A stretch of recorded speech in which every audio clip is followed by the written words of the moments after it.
Hello good morning friends. आज हम अपनी क्लास एक नई मोटिवेशनल स्टोरी के साथ क्लास को स्टार्ट करेंगे। देखिए, एक इस स्टोरी में एक पर्सन होता है, एक व्यक्ति होता है। वो अपनी लाइफ से बहुत ही खुश होता है और वो हमेशा हर चीज़ में भगवान को शुक्रिया अदा करता है, चाहे उसके साथ अच्छी चीज़ हो या बुरी चीज़ हो। वो हमेशा भगवान को शुक्रिया अदा करता है। आज के समय में जब कहानी स्टार्ट होती है तब वो बहुत ही सुखी रहता है। उसकी अच्छी सी जॉब रहती है और वो अपनी जॉब में संतुष्ट होता है, बढ़िया सब चल रहा होता है। अब कुछ टाइम बाद उसके पास एक दूसरी कंपनी से कॉल आता है और उस कॉल में जब उसको कॉल करते हैं तो वो जिस कंपनी में जॉब करता है उससे डबल सैलरी उसके लिए ऑफ़र करते हैं। ऑफ़र करने के बाद स्वाभाविक सी बात है कि उसका इंटरेस्ट दूसरी कंपनी की जॉब में ज़्यादा होगा। फिर वो लोग उसको नेक्स्ट डे कंपनी में इंटरव्यू के लिए बुलाते हैं। कंपनी में बुलाते हैं, फिर वो जो उसी दिन वो सोते समय भगवान को शुक्रिया अदा करते हैं कि भगवान आपने मेरे साथ बहुत अच्छा किया, कल मुझे दूसरी कंपनी से डबल सैलरी का ऑफ़र आया है। इतना शुक्रिया अदा करने के बाद जैसे ही वो सो जाता है, सुबह उसके साथ जो अलार्म सेट करता है सुबह, क्योंकि उसका इंटरव्यू होता है, सुबह अलार्म बोलता नहीं है। नहीं बोलता तो वो 1 घंटे लेट हो जाता है। 1 घंटे लेट होने के बाद जैसे ही वो बाहर निकलता है, वो अपनी बाइक स्टार्ट करता है, बाइक स्टार्ट नहीं होती। फिर वो परेशान हो जाता है। उसके बाद वो तुरंत बस स्टॉप जाता है। बस स्टॉप में, क्योंकि वहाँ से बस का टाइम होता है, जब वो पहुँचता है थोड़ी देर पहले ही बस चली गई होती है। फिर वो परेशान होकर के अपनी पुरानी कंपनी में जाता है और वहीं पर जॉब करता है। उसी दिन उसके बॉस, पुरानी कंपनी में जो कि वो जॉब कर रहा था, तो उनके बॉस उसको बहुत डाँटते हैं क्योंकि उससे गलती हो जाती है। गलती होने के बाद, क्योंकि वो सुबह लेट उठा था, उसके बाद उसकी बाइक स्टार्ट नहीं हुई, उसके बाद वो दूसरे ऑफ़िस में इंटरव्यू देने नहीं जा पाया। उसके बाद वो ऑफ़िस जाता है, ऑफ़िस में डाँट पड़ती है। इस सब के बीच में वो खाना खाना सुबह से लेकर के शाम तक भूल जाता है। शाम के वो जैसे ही भूल जाता है तो उसके बाद वो दोबारा घर आता है। घर आने के बाद जैसे ही अपना डोर ओपन करता है तो लाइट भी नहीं होती है, और लाइट भी नहीं होती है तो फिर वो खाना भी नहीं बनाता है और वो सोने लगता है। और सोते समय फिर वो भगवान को कहता है कि हे भगवान, मैं आपको इतना मानता हूँ, मैं आपके बारे में हम आपको हमेशा शुक्रिया अदा करता हूँ, अच्छे काम हो या बुरे काम हो, मैं आपको हमेशा याद रखता हूँ, फिर भी मेरे साथ इतना बुरा क्यों हो रहा है कि मैं सुबह उठता हूँ, सुबह उठा अलार्म बंद हो गया, बाइक चलना बंद हो गई, बस छूट गई, ऑफिस गया तो ऑफिस में डांट पड़ी, खाना भी नहीं ले जा पाया मैं, उसके बाद आया तो लाइट भी नहीं है, अब मैं खाना भी नहीं खाया, सो गया। फिर वो इतना कहते कहते सो जाता है।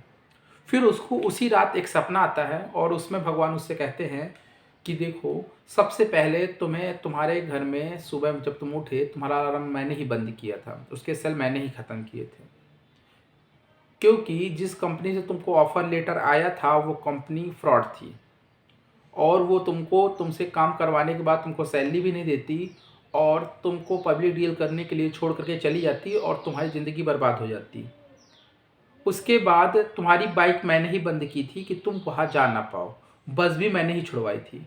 अब तुम उसके बाद जैसे ही ऑफ़िस गए, ऑफ़िस में डाँट इसलिए पड़ी क्योंकि अगर अगर वो डाँट तुमको नहीं पड़ती तो वो गलती की वजह से, अगर ये गलती तुम कई बार करते तो उस गलती की वजह से उसी ऑफ़िस में तुमको निकाला जाने वाला था। इसलिए ही तुमको डाँट पड़ी। दूसरी बात, तुम्हें वहाँ पर खाना इसलिए क्योंकि जहाँ पर तुमने फ्रिज में खाना रखा था, वो जो खाना था वो उस खाने में, क्योंकि जो पॉइज़न फैल गया था, क्योंकि वो खाना सड़ा हुआ था, अगर तुम खाते उससे बीमार हो जाते। इसलिए ही मैंने किया था कि, और दूसरी बात लाइट इसलिए नहीं थी क्योंकि उससे तुम बीमार हो सकते, इसलिए मैंने खाने के लिए तुमको इतनी तकलीफ़ दी कि तुम वहाँ पर समय से खाना भी नहीं ले जा पाए। तीसरा, उसके बाद जब तुम घर पहुँचे तो लाइट मैंने ही ऑफ़ करवा दी। क्यों? क्योंकि तुम्हारे घर में आज के दिन शॉर्ट सर्किट होने वाला था और तुम्हारी जान भी जा सकती थी इससे। इसलिए ये सब मैंने ही किया था। जैसे ही सुबह उसकी नींद खुलती है वो भगवान को दोबारा शुक्रिया करता है और अपने काम में लग जाता है। इस पूरी कहानी में देखिए, ये पूरी कहानी एक आपको समझाने के उद्देश्य से बनाई गई है। ये भी हो सकता है कि देखिए, आपके सपने में भगवान आकर के आपको इतना एक्सप्लेनेशन नहीं देंगे, लेकिन जो आपके साथ हो रहा है तो उसको आप मोटिवेशन की तरह लेकर के अपने काम में निरंतर करते रहिए। ठीक है? इससे आप इस कहानी से आपको ये शिक्षा मिली कि आपने पूरी कहानी पर एक चीज़ देखी कि जो चीज़ आपके साथ हो रही है, हो सकता है कि वो उस टाइम के लिए वो बुरी हो, लेकिन वो लॉन्ग टर्म के लिए वो अच्छी हो सकती है। ठीक है? चलिए, हो सकता है आपने इस स्टोरी से कुछ अपने लिए पॉजिटिविटी ढूंढी होगी।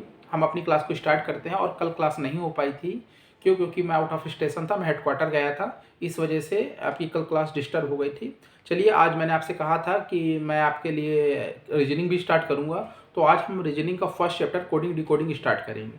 ठीक है, चलिए। देखिए, कोडिंग डिकोडिंग को स्टार्ट करने से पहले मैं आपको रीजनिंग में कुछ कोड आपको पता होने चाहिए। कैसे कोड? जैसे ABCD होती है, इन सब की कोडिंग आपको पता होनी चाहिए। ठीक है, आज मैं सिर्फ आपके सामने कोड करूंगा, कोडिंग करूंगा। उस कोडिंग को आपको अपनी कॉपी में राइट करना है, और उस कोडिंग के बाद मैं आपको एक क्वेश्चन दूंगा, एक समझाऊंगा, उसके बाद आपको क्वेश्चन दूंगा। ठीक है, तो देखिएगा, आपको अगर कोडिंग एक भी नहीं आती तो आपको आज से आने लगेगी। देखिएगा, पहला काम आपको पता होना चाहिए कि कोडिंग में ABCD आपको लर्न करना है कि किस नंबर पर कौन सा लेटर होगा। तो उसके लिए मैं आपको नोट किए दे रहा हूं, सिफी रोरक्स। ठीक है, सी, देखिए ये नंबरिंग 3 3 का, 3 1 जा 3, 3 2 जा 6, 3 3 जा 9, 3 4 जा 12, 3 5 जा 15, 3 6 जा 18, 3 7 जा 21, 3 8 जा 24। ठीक है, CFILORUX। ठीक, अगर हो सकता है कल आपसे पी की नंबरिंग पूछ ले, तो आपको अगर ये लर्न होगा तो आप सिफिर और अक्स करेंगे, तो जहां पर आपको पता चला कि यहाँ पर आपसे पी पूछा, तो ओ के बाद क्या आएगा? पी। अगर इसका 15 है तो उसका क्या होगा? 16। ठीक, हो सकता है वी का पूछ ले, तो वी का बताइए, यू के बाद वी आएगा, तो अगर इसका 21 है तो वी का कितना होगा? 22। आपसे डी का पूछ ले, तो सी के बाद क्या आएगा? डी, तो मतलब 3 के बाद क्या होगा? 4। कोई पूछे एच की नंबरिंग, तो आई के पहले एच आएगा, तो मतलब उसकी नंबरिंग 8 होगी। तो इसका ये यूज है। ठीक है, लेकिन और अगर आप कहीं भी और भी पढ़ेंगे तो वहाँ पर आपको इजोटी सिखाया जाता है। ठीक है, तो आप इजोटी से भी कर सकते हैं, इससे भी कर सकते हैं, जो आपको सही लगे। ठीक, तो इसको सब अपनी कॉपी में नोट कर लेंगे, और इसकी कम से कम आपको आज 10 टाइम्स नोट करेंगे तो आपको ये लर्न हो जाएगा। ठीक है, सेल्फ से राइट करिएगा। नोट कर लिया?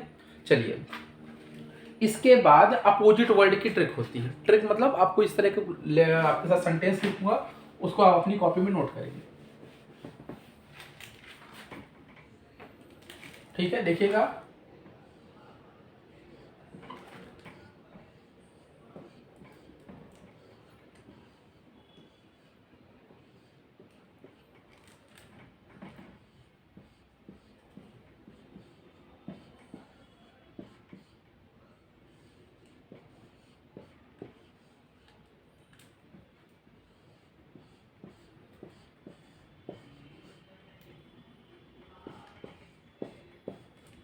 ठीक। अब ये जो मैंने आपके सामने लिखा है कि उफ बाई लव सर्ट गेज CXDWPK।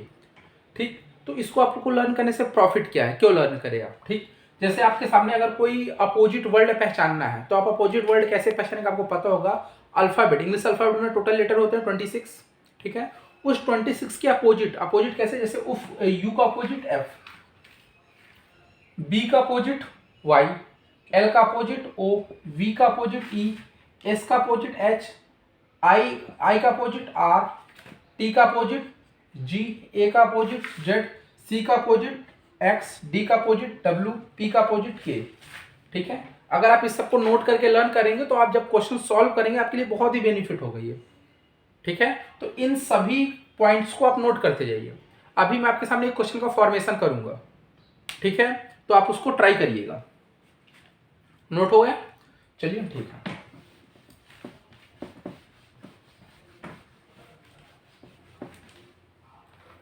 आपके सामने, जैसे आपके सामने क्वेश्चन आ गया,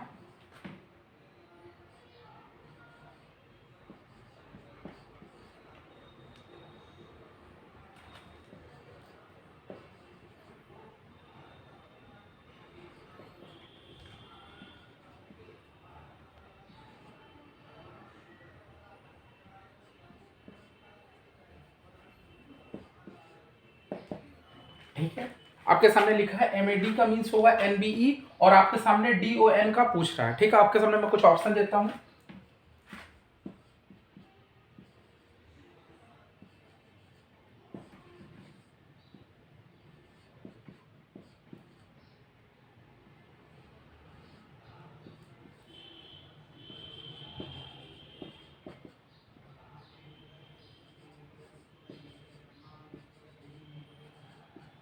ठीक है, एग्जाम में जानबूझ करके जब ऑप्शन आते हैं वो जानबूझ करके स्टार्टिंग के दो को सेम करते हैं कि अगर आप एक पा भी जाएंगे तो अगर आपने एक क्लू यहाँ से ढूंढ भी दिया तो आपको अदर में प्रॉब्लम हो।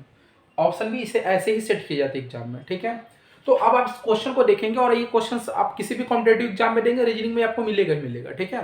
तो आप ये देखिए यहाँ पर एम के बाद क्या आ रहा है, एन आ रहा है, मतलब कितना ऐड हुआ 1।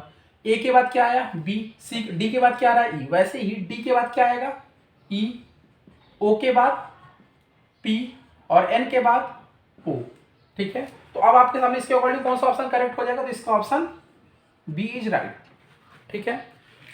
अब मैं आपके सामने एक क्वेश्चन और दे रहा हूं, ट्राई करिए, ठीक है। चलिए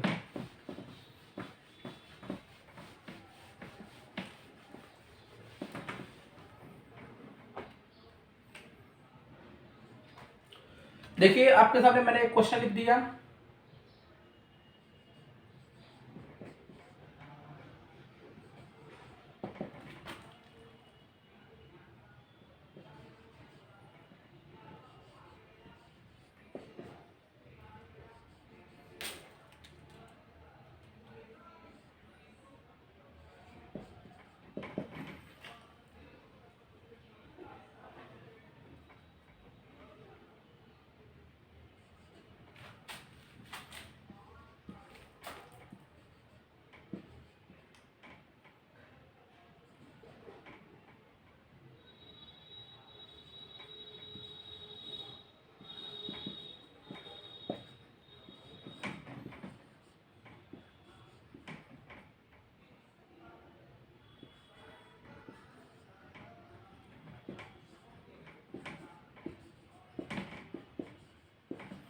चलिए देखिए आपके सामने क्वेश्चन है कि इफ या यदि एन ए डी बी को एम जेड डब्ल्यू वाई लिखा जाता है तो एम जेड ओ के को क्या लिखा जाएगा। ऑप्शन आपके पास दिए हैं कि एन ए पी एल लिखेंगे कि ये, पहले आप इसका आंसर कमेंट बॉक्स में दे सकते हैं, ठीक है।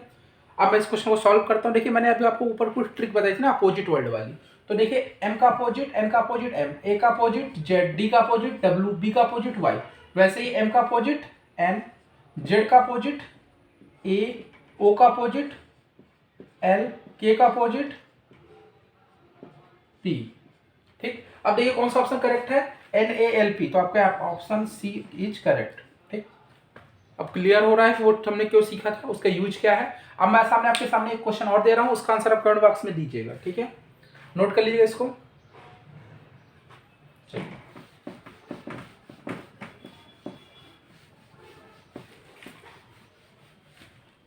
TET, C TET, super TET, PET और भी जितने भी एसएससी ये सब एग्जाम, जितने भी एग्जाम होते हैं ना उन सब में ये सब इंपॉर्टेंट है, ठीक है। अब देखिए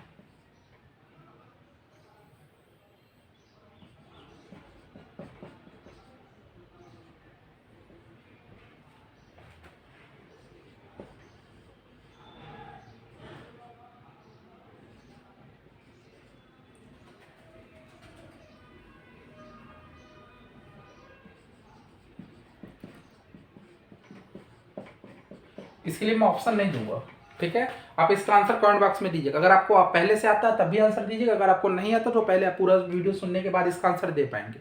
okay, thank you for joining the class.